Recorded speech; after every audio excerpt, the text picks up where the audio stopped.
आप सभी को छठ व्रत की हार्दिक शुभकामनाएं। आज हम जानेंगे छठ व्रत की पौराणिक कथा एवं संपूर्ण पूजा विधि। कौन है छठ मैया, क्यों करते हैं छठ पूजा। कार्तिक शुक्ल पक्ष की षष्ठी को छठ पर्व मनाए जाने का विधान है। ये 4 दिवसीय पर्व मुख्य रूप से बिहार में मनाया जाता है। कार्तिक मास की अमावस्या को दिवाली मनाने के 6 दिन बाद कार्तिक शुक्ल पक्ष को मनाए जाने के कारण इसे छठ कहा जाता है। यह 4 दिनों का त्योहार है और इसमें साफ सफाई का खास ध्यान रखा जाता है। इस त्योहार में गलती की कोई जगह नहीं होती। इस व्रत को करने के नियम इतने ज्यादा कठिन हैं, इस वजह से इसे महापर्व और महाव्रत के नाम से संबोधित किया जाता है। कौन है छठी मैया। मान्यता है कि छठ देवी सूर्य देव की बहन है और उन्हीं को प्रसन्न करने के लिए जीवन के महत्वपूर्ण अवयवों में सूर्य व जल की महत्ता को मानते हुए इन्हीं साक्षी मानकर भगवान सूर्य की आराधना तथा उनका धन्यवाद करते हुए माँ गंगा, यमुना या किसी भी पवित्र नदी या तालाब के किनारे यह पूजा की जाती है। षष्ठी माँ यानी छठ माता बच्चों की रक्षा करने वाली देवी है। इस व्रत को करने से संतान को लंबी आयु का वरदान मिलता है। मार्कंडेय पुराण में इस बात का उल्लेख मिलता है कि सृष्टि की अधिष्ठात्री प्रकृति देवी ने अपने आप को 6 भागों में विभाजित किया है। इनके छठे अंश को सर्वश्रेष्ठ मातृ देवी के रूप में जाना जाता है, जो ब्रह्मा की मानस पुत्री है। वो बच्चों की रक्षा करने वाली देवी है। कार्तिक मास की शुक्ल पक्ष की षष्ठी को इन्हीं देवी की पूजा की जाती है। शिशु के जन्म के 6 दिनों बाद इन्हीं देवी की पूजा की जाती है।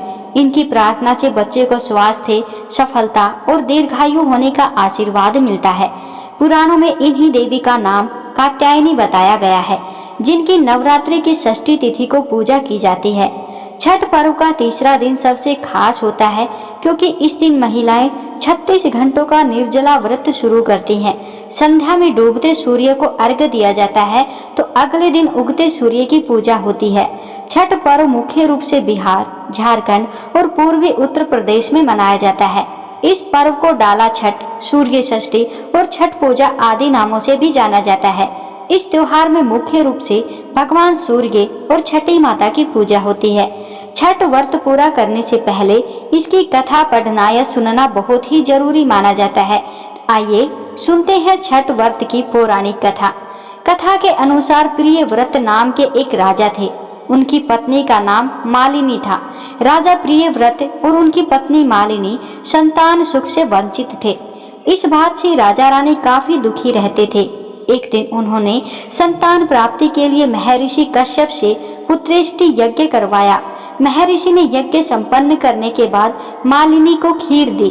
खीर का सेवन करने के बाद मालिनी गर्भवती हो गई और 9 महीने बाद उसे एक पुत्र की प्राप्ति हुई, लेकिन दुर्भाग्य से उसका पुत्र मृत पैदा हुआ। ये देखकर राजा रानी बहुत ही दुखी हुए और निराशा की वजह से राजा ने आत्महत्या करने का मन बना लिया। परंतु जैसे ही राजा आत्महत्या करने लगे तो उनके सामने भगवान की मानस पुत्री देवसेना प्रकट हुई और उन्होंने कहा कि मैं षष्ठी देवी हूँ और मैं लोगों को पुत्र सुख प्रदान करती हूँ। जो व्यक्ति सच्चे मन से मेरी पूजा करता है, मैं उसकी सभी मनोकामनाएं पूर्ण करती हूँ। राजन, यदि तुम मेरी विधि विधान से पूजा करोगे तो मैं तुम्हें पुत्र रत्न प्राप्ति का वरदान दूंगी। देवी के कहे अनुसार राजा प्रियव्रत ने कार्तिक शुक्ल की षष्ठी तिथि को देवी षष्ठी की पूजा की। इस पूजा के फलस्वरूप रानी मालिनी एक बार फिर से गर्भवती हुई और ठीक 9 महीने बाद उन्हें एक सुंदर पुत्र की प्राप्ति हुई। कहते हैं तभी से छठ पर्व मनाए जाने की परंपरा शुरू हुई। इस व्रत से जुड़ी एक और कथा है, जिसके अनुसार महाभारत काल में जब जुए में पांडव अपना सारा राजपाट हार गए थे, तब द्रौपदी ने छठ व्रत रखा था। द्रौपदी के इस व्रत से प्रसन्न होकर षष्ठी देवी ने पांडवों को उनका राजपाट वापस दिला दिया था। वहीं एक और अन्य पौराणिक कथा के मुताबिक महाभारत काल में सूर्य पुत्र कर्ण ने सबसे पहले सूर्य देव की पूजा की थी और कहा जाता है कि घंटों पानी में खड़े होकर कर्ण सूर्य देव को अर्घ्य देते थे। सूर्य देव की कृपा से कर्ण एक महान योद्धा बना था। आज भी छठ में अर्घ्य दान की यही परंपरा चली आ रही है। छठ पूजा के लिए जरूरी है ये सामग्रियां। आप इन सामग्रियों को ध्यान से सुन लीजिएगा। छठ पूजा के लिए कुछ सामग्रियों की विशेष आवश्यकता होती है। माना जाता है कि इन पूजन में सामग्रियों के बिना छठ पर्व पूरा नहीं होता है।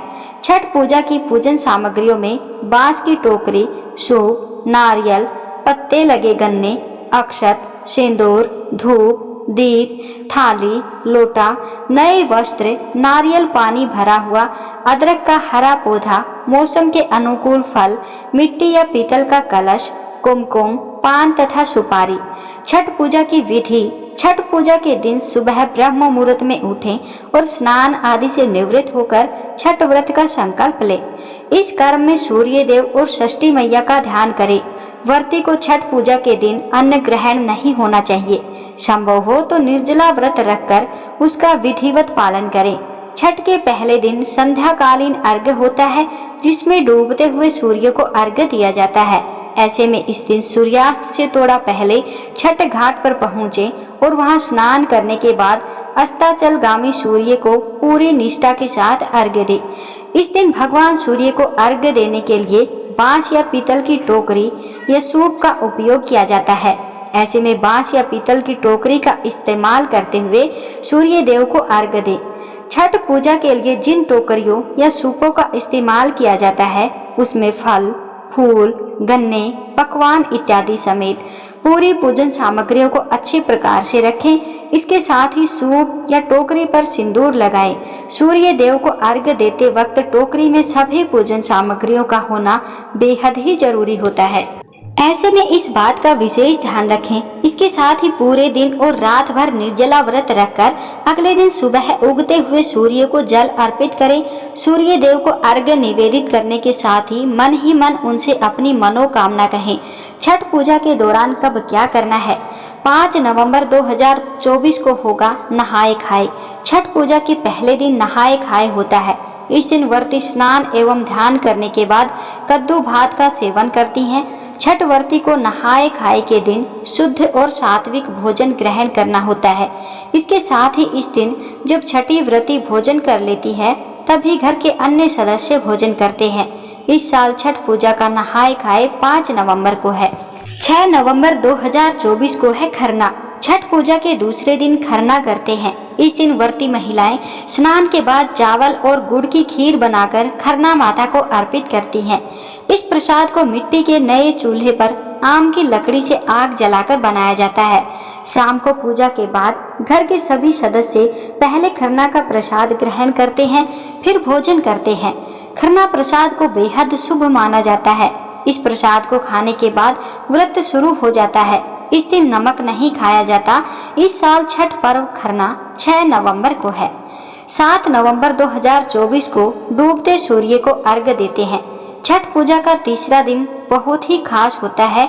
इस दिन शाम को अस्तगामी सूर्य यानी डूबते हुए सूर्य को अर्घ्य दिया जाता है। टोकरी में फलों, ठेकुआ, चावल के लड्डू आदि से अर्घ्य के सूप को सजाया जाता है। नदी या तालाब में कमर तक पानी में रहकर अर्घ्य दिया जाता है। 8 नवंबर 2024 को उगते सूर्य को अर्घ्य। चौथे दिन उगते सूर्य को अर्घ्य देते हैं। इसके बाद ही 36 घंटे का पर्व व्रत जो है समाप्त होता है। छठ पूजा में मन और तन की शुद्धता बहुत ही जरूरी है। अर्घ्य देने के बाद व्रती प्रसाद का सेवन करके व्रत पारण करती है। जय हो छठी मैया की। भक्तगणों, आपको ये जानकारी कैसी लगी कृपया कमेंट बॉक्स में आप जरूर बताएं। अगर आपको वीडियो अच्छी लगी हो, पसंद आई हो तो वीडियो को लाइक करें और अन्य लोगों के साथ शेयर करें और कमेंट बॉक्स में जय छठी मैया अवश्य ही लिखें। और ऐसी ही और भी बहुत सारी जानकारियाँ और कथाओं को सुनने के लिए हमारे चैनल को सब्सक्राइब अवश्य ही करें।